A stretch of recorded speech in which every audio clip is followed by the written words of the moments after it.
Bia duket se nuk di më të ndalet kur bëhet fjalë për ndjenjat e saj ndaj Edit.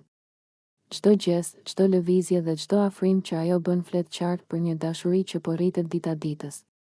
Ajo nuk e fshen më as para banorëve, as para kamerave. Puthjet dhe përqafimet ndaj Edit janë bërë pjesë e përditshmërisë së saj.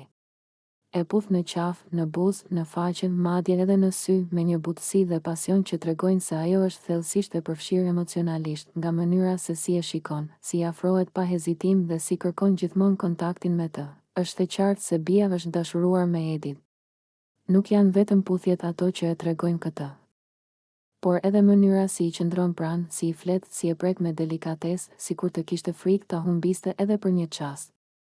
Në sytë e saj lexohet adhurim dhe një dëshirë e fortë për të qenë afër tij në çdo moment, edhe reagimet e Edit nuk kalojnë pa u vënë re.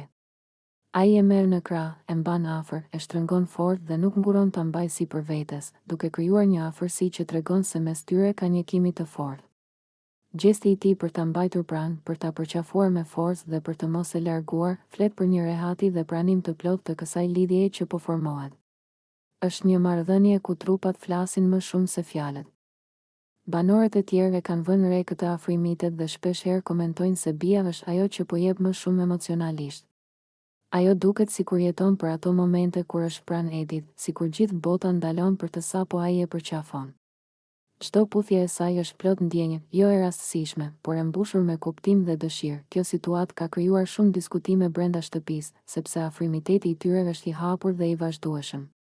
Disa e shohin si një dashuri të pastër dhe spontane, të tjerë mendojnë se është një lidhje intensive që po zhvillohet shumë shpejt. Por ajo që nuk mund të mohohet është fakti se Bia është e dashuruar kokë e këmbë me Edit. Dhe këtë ajo e tregon pa frikë, pa maska dhe pa kufi, në fund.